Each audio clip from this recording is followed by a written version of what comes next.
Good morning, it's Nora from Fleming. I'm going to be working on showing you a root touch-up for gray hair. So first of all, we've got our 4 quadrants. Over to the side. Now this mannequin, the hair is short, so we wouldn't be able to get it all up to do the pin-up, but I'm going to show you a little technique when you're working with someone who has short hair too. So first of all, you definitely do your 4 quadrants. Go all the way through. Your sectioning will make a big difference.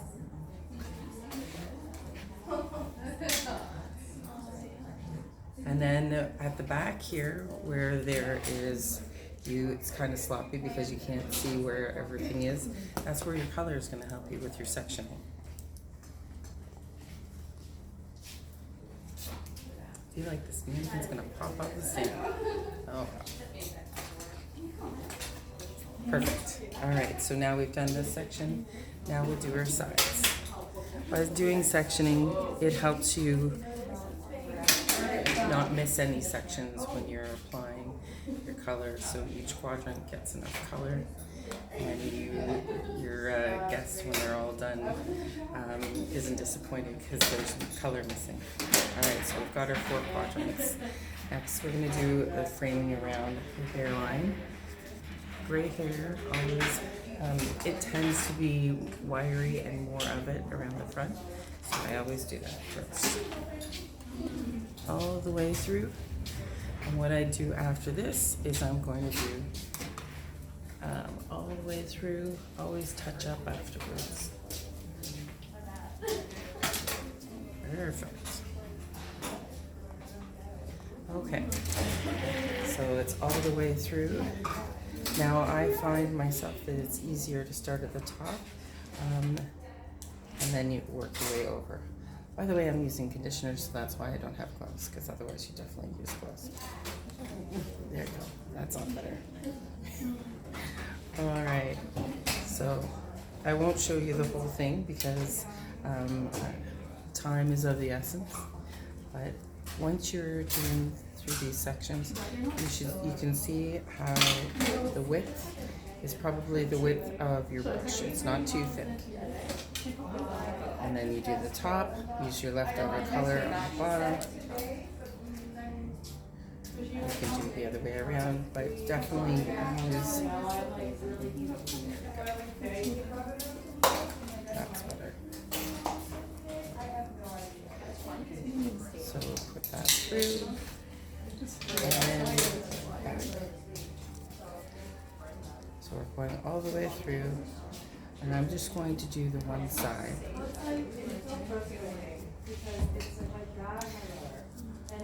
This person's super waffly. She's talking away. Perfect. Flip that through, and then back. Back again, and back.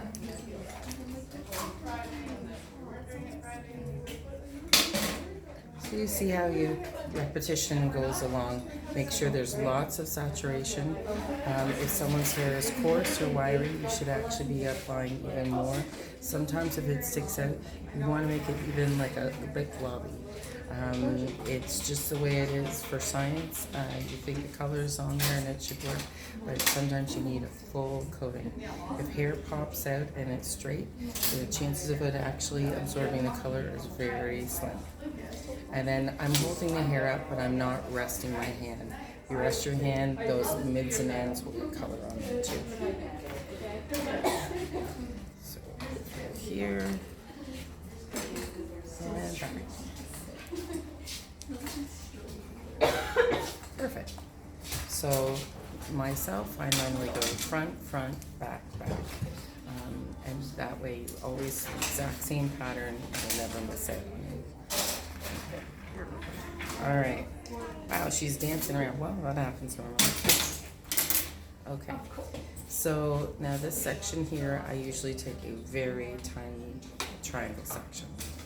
If you take it too big because you want to get a wider section, you'll end up not having proper saturation for that corner.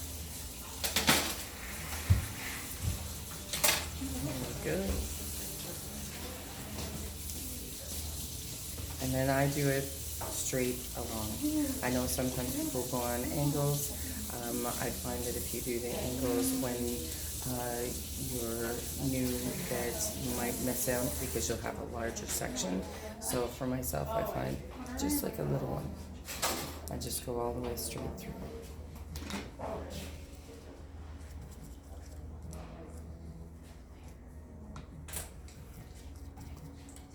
So when you put a little color there too, that helps hold it up so that your sectioning will work for you. And honestly, when I'm working in the salon, the chances of me sectioning the color like this with clips, I don't do that anymore. It's great visually at the beginning as a student, but when you're using your color, that creates your sections. So it's one last step. Perfect. All right, get through. So then see how I put it there, put a little bit more to hold it down. But once again, if their hair is thicker, you're going to want to add a dip for every section like that. If their hair is finer, you can usually get away with one section that way and bring it down and then start the next one. So I just want to go through this side down to the bottom because that's where those little short pieces are. And they're a little bit trickier in how you work with it. So now this section will be wider. Sometimes you may have to do an extra bit of color to get through the whole section. It's very important that you take the time and use the color so that you get proper saturation. There. Pop that down. See, now that there's color on both sides, that helps hold it up. There we go.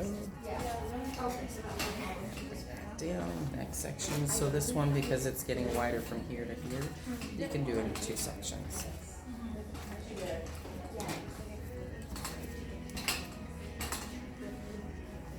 And then this one down lower is actually not a wide section, but because it's shorter, eventually you might have to do a little bit, two sections as well. You just want to make it as easy as possible. Alrighty. We're almost done this section. See how we're getting to the shorter spots? So I make sure that it's really saturated because it helps hold up those pieces. Now, if you notice, I shouldn't be resting my hands on it. I have it out, same thing, pulling those pieces up. All the way through. So now, just a reminder, if someone pops into this part way through, the reason why I'm not using gloves is because it's conditioner. You should always use gloves when you're coloring. It might not bother you at the beginning, and see how I flip out all the hair afterwards. You need to have oxygen around the color too, so don't use a clip to hold it in tight. You want the air to go through for even processing. All right, so now we've done this, and we went front, back. Next thing you do with gray is you're going to go right back in again and touch up those pieces. Through here, this is a really stubborn spot for a lot of people, and up through here. And then the next thing you would do is you would tidy up all over this hairline. I would get a towel, but can I have a towel? Thank you. Oh no, sorry. You did it. I got the towel. Always tidy up. Always around the ears. Make sure you clean those ears. You don't want any all the way through. So what I normally do at the beginning, especially if it doesn't look like it's staining, just get it really well saturated with just water. clean that through. But if you find that there's any stain, use the color remover.